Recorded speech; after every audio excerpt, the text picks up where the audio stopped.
Bonjour à tous et bienvenue dans ce nouvel épisode de l'Entre de la lecture où aujourd'hui nous allons parler de 4 livres dont Le Vide 2 de Patrick Sénécal, Queen's Shadow, un livre de Star Wars, The Handmaid's Tale par Margaret Atwood ainsi que Cycle of the Werewolf par Stephen King. C'est parti!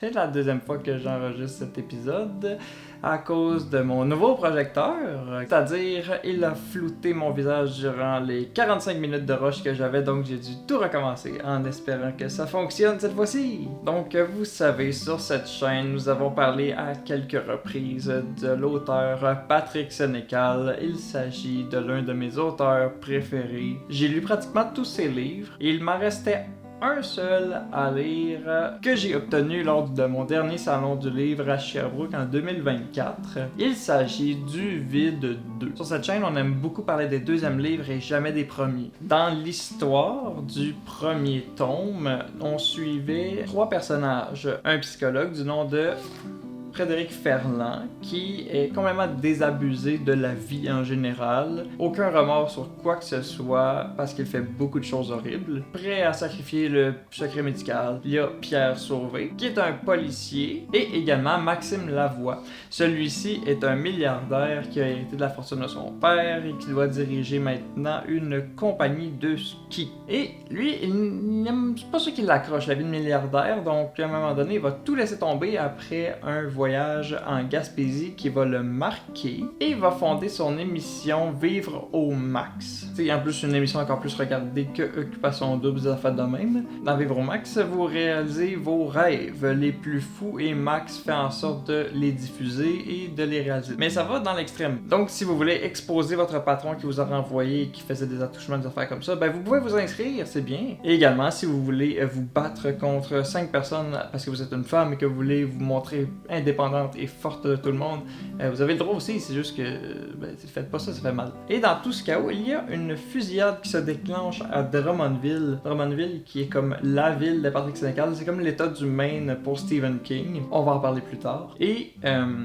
dans cette fusillade-là, Pierre Sauvé se retrouve parmi les policiers qui interviennent sur la scène. Et il est traumatisé de ça. En fait, qui le serait pas, ce qui est totalement normal. Et ce groupe de gens masqués, il commence à avoir un lien avec Max. Il y a d'autres trucs louches qui tournent autour de ce milliardaire. Donc là, on arrive au deuxième. Et fait intéressant, j'ai les formats poches du livre Le Vide. Alors qu'en vrai, c'était un seul livre. Ils l'ont scindé en 2. Donc, moi, j'avais pas vraiment aimé le premier. J'ai trouvé que c'était extrêmement dépressif. C'était très lourd comme lecture. Parce qu'on parle de gens qui vivent des vies totalement banales, normales, et qui aiment pas nécessairement ça, et c'est le train-train quotidien de tout le monde, là, métro, boulot, dodo, et que chaque personne représentée dans ce livre-là est prisonnier d'une vie plate, morne, et qui sont vraiment pas pleinement satisfaits de leur vie en général. Si vous êtes dépressif, c'est vraiment pas une lecture que je vous recommande.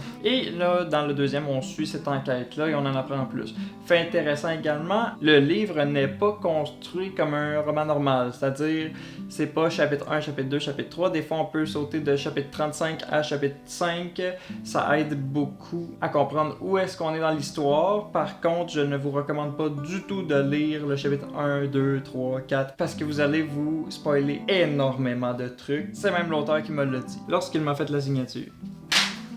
J'ai échappé mes feuilles. Là où l'intrigue du premier livre, comme je vous ai dit, ne m'a pas nécessairement accroché tant que ça, dans celui-ci, je me suis trouvé à en vouloir toujours plus. Les motivations de Max sont vraiment intrigantes, surtout par rapport à son projet Déluge. Son projet de Déluge, en fait, c'est quand Pierre et son équipe de policiers vont se retrouver dans la maison du milliardaire et qu'ils vont retrouver beaucoup de dossiers par rapport aux participants de l'émission.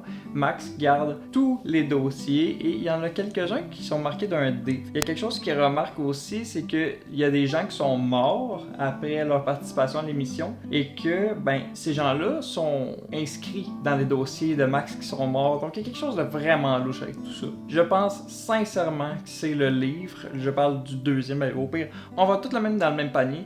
Je pense que c'est le livre le plus dark de l'auteur, facilement, avec 7 jours du talion. Surtout à cause de sa thématique poussée à l'extrême. La scène en Gaspésie est extrêmement immersive, dark. Mais on va en parler plus dans le côté négatif, mais c'est une scène épouvantable que l'auteur a très très bien fait. L'auteur, Patrick Sénécal, est très très bon pour te plonger dans des scènes absolument horribles, te faire ressentir comme si t'étais là, mais c'était celle-là, je pense que c'était sa pire. Dans tous ses livres, j'ai été souvent marqué, un peu chamboulé, mais là c'était trop, là. Je me sentais physiquement pas bien en lisant ça. Le personnage de Chloé, qui est la partenaire de Pierre, qui est une plus jeune policière qui vient d'arriver au poste à Drummondville, est hyper agréable. Dans une scène où que Pierre est chez eux dans son appartement, il trouve un genre de livre de scrapbook où est-ce que Chloé collectionne des articles de journaux qui parlent d'actualités positives, donc des nouvelles technologies, une avancée dans la médecine, des programmes d'aide humanitaire pour se rappeler qu'il y a du bon également dans ce monde, et ça faisait du bien parce que, comme je vous ai dit, tous les autres personnages sont très négatifs et ça donnait vraiment un vent de fraîcheur, on en avait besoin. Et lorsque la scène du déluge arrive enfin, la scène qui est teasée depuis le début, depuis le premier livre en fait, c'est horrible, ça dure 5-6 pages, c'est un excellent climax, mais c'est si lourd, ça fait mal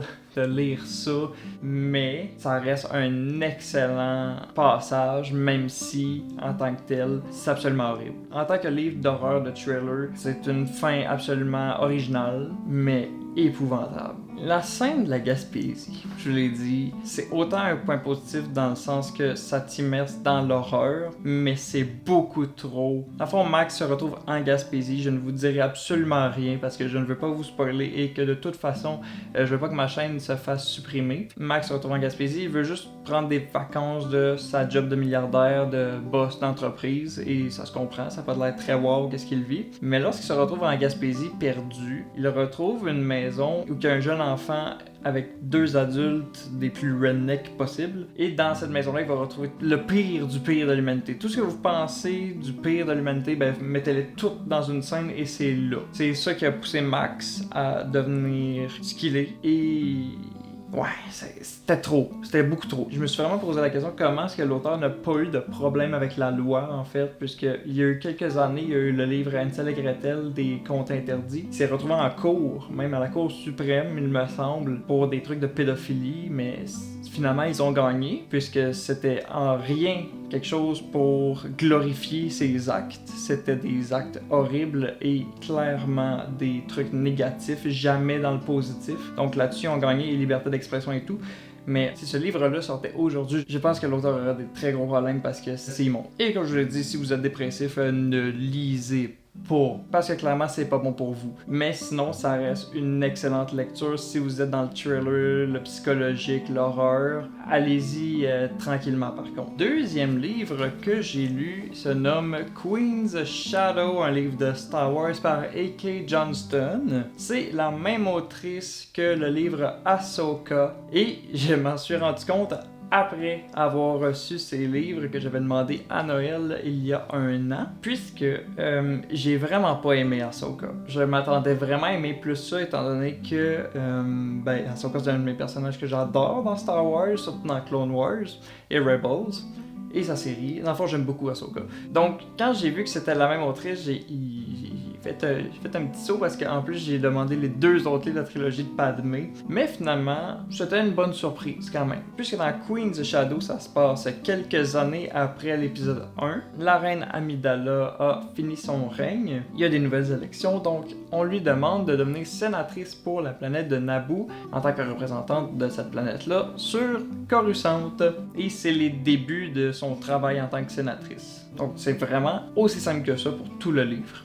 J'aime beaucoup que le passage sur Tatooine dans l'épisode 1 a marqué Padmé. Elle veut vraiment abolir l'esclavage. Elle n'a pas réussi, là, mais quand même l'intention était là et c'est bien. Elle envoie des gens dans son entourage en mission afin de sauver le plus de monde possible. Donc au final, il me semble qu'on a sauvé 25 ou un petit peu plus d'une trentaine. Et Padmé, c'est un de mes personnages préférés de Star Wars. Je l'adore en tant que femme badass, qui a la tête haute, qui a toujours un point pertinent à dire au Sénat. C'est la compagne d'Anakin Skywalker, mon couple d'enfance, même s'il se finit pas très bien, mais ça, c'est pas grave. Et Padmé allume toujours un bâton d'encens durant une cérémonie sur Naboo, qui est comme un Memorial Day pour les gens qui sont morts durant la bataille de Naboo contre la Trade Federation. Et elle se rappelle toujours de Qui-Gon Jinn, qui est mort des mains de Darth Maul. Donc même si dans le film, on dirait qu'ils n'ont pas beaucoup passé de temps ensemble, leur relation l'a quand même assez marqué pour qu'elle se rappelle de lui à chaque année. Donc ça, j'ai vraiment trouvé ça un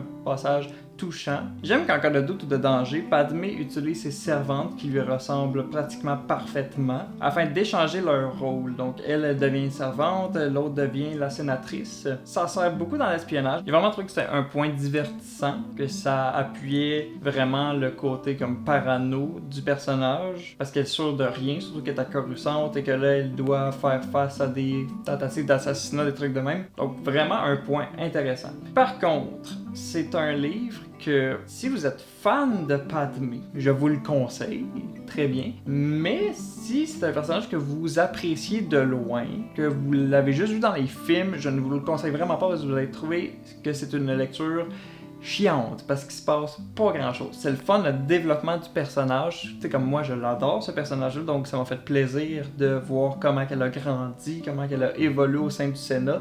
Mais en tant que tel, je vous le recommande vraiment pas parce que ça peut être plate pour n'importe qui. Et ça se passe entre l'épisode 1 et 2 qui est vraiment pas ma période préférée de Star Wars. C'est pas Clone Wars, c'est pas Old Republic, c'est pas l'Empire, fait que il se passe pas grand chose, mettons. Et la scène du couronnement au début, qui dure à peu près 50 pages, c'est vraiment long. Il y a Padmé avec ses servants dans une petite maison sur un lac éloigné ou qui se baignent, qui parlent de trucs de petites filles, là.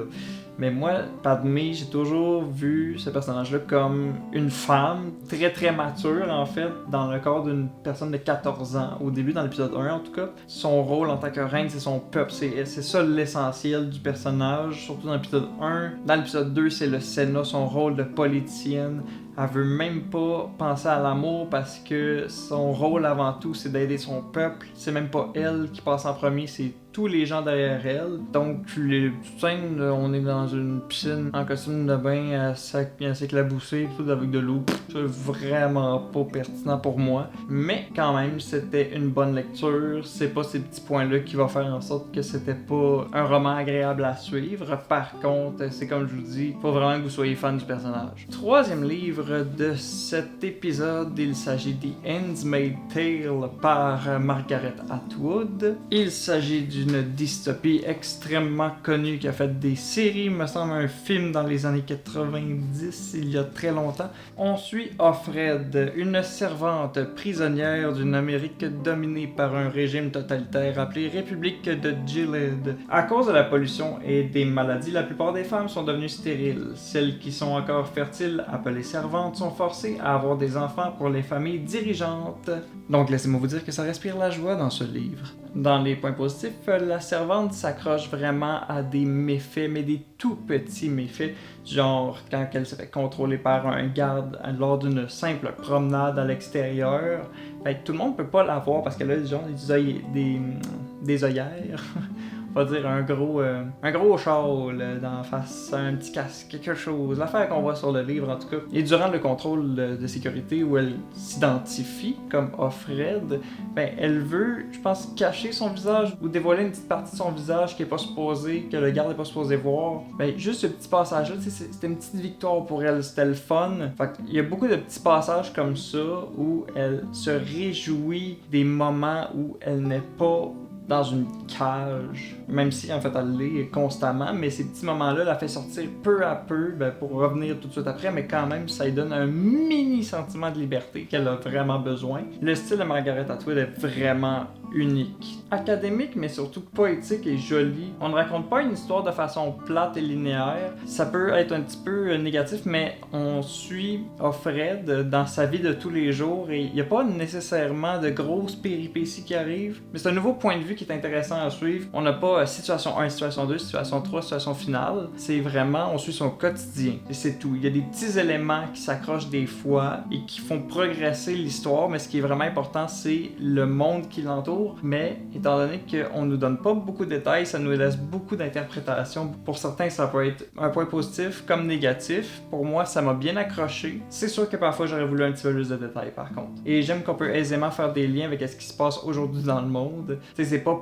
pareil à aujourd'hui. On parle quand même d'un régime totalitaire où c'est que le gouvernement interdit les femmes de faire quoi que ce soit et que ça sert juste à se reproduire. Ou est-ce que c'est soit vous vous reproduisez, soit vous faites le ménage. Et en fait, ils ont réalisé plus tard que c'était pas la faute des femmes, c'est vraiment les hommes étaient infertiles. Donc aujourd'hui, on a quand même de ces échos-là. C'est un livre de 85, on est en 2025, mais tu sais, aujourd'hui avec la bouffe, avec certains programmes, avec les médicaments, notre fertilité va progressivement descendre malheureusement. On a quand même des passages qui ressemblent à ça dans le livre. Il y a la liberté d'expression qui est vraiment mise en danger, surtout par rapport à des magazines, à des livres qu'on va brûler. Ben aujourd'hui, c'est pas arrivé, mais ça me semble passé proche aux États que il y a des livres qui ont été bannis dans les affaires publiques. Ça commence de même, mais c'est pas nécessairement pareil, mais il y a des éléments qui se ressemblent vaguement et ça fait un petit peu froid dans le dos quand même. Mais bien que le style soit très beau, parfois on part dans des métaphores, des comparaisons qui me sortaient complètement de l'histoire parce que moi je suis bon en anglais. J'aime bien lire les textes originaux. J'ai lu Le Seigneur des Anneaux, ça a été difficile, mais j'ai vraiment apprécié ce challenge. Par contre, j'ai pas le niveau, je suis pas un niveau expert, mettons, on va le dire comme ça. Donc, quand t'écris si bien comme cette femme, eh bien, j'ai de la difficulté à suivre. Donc, 10 pages peut prendre une demi-heure pour moi, surtout que c'était écrit très petit, pas beaucoup espacé. Donc, pour moi, c'était difficile, même si ça restait très agréable. Ça me sortait de l'histoire quelques fois. Mais encore là, je peux pas y reprocher à l'autrice d'écrire bien. C'est juste que pour moi, pour mon expérience, ça me sortait du récit un petit peu. Et comme je vous ai dit, j'aimerais avoir plus de détails sur comment tout s'est mal passé à ce point. C'est quoi le point zéro? C'est quoi que tout commencé? On a des petits bribes de détails par-ci par-là, mais jamais de trucs vraiment précis. Donc j'aurais aimé mieux ça parce que des fois il y a des bouts que je me dis mais non, mais c'est impossible, ça peut pas se passer comme ça. C'est peut-être. En fait, tout peut surprendre, surtout aujourd'hui, mais je me dis ça peut pas être à ce point-là mauvais sans que j'aie un contexte. Ça a l'air un peu une réalité alternative, du genre la censure, des trucs comme ça aurait commencé beaucoup plus tôt que les années 80. Fait que le gouvernement, la population s'est habituée à ce genre de choses-là. Donc ça, pas de problème. L'affaire, c'est que ça manque de date. On sait même pas en fait à quelle époque on est. On doit c'est environ 90, 87.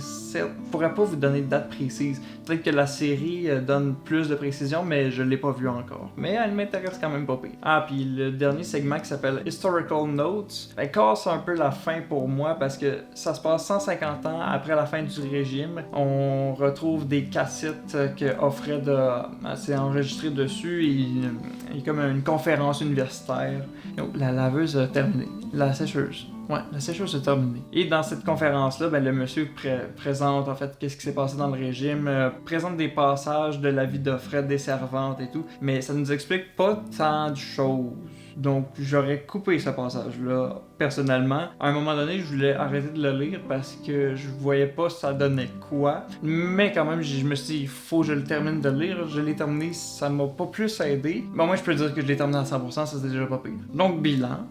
Excellente lecture, mais j'aurais aimé un petit peu plus de détails. Dernier livre de cet épisode, il s'agit de Cycle of the Werewolf par Stephen King. Je sais pas pourquoi ma main est comme ça, mais coudonc, ça va être de même. Vous allez apprécier ma flexibilité. Dans la ville de Tarker's Mills, dans le Maine, quelle surprise, on s'en parlait au début. Un loup-garou attaque les habitants à chaque pleine lune. On suit les habitants du village qui doivent subir les assauts de cette bête affreuse.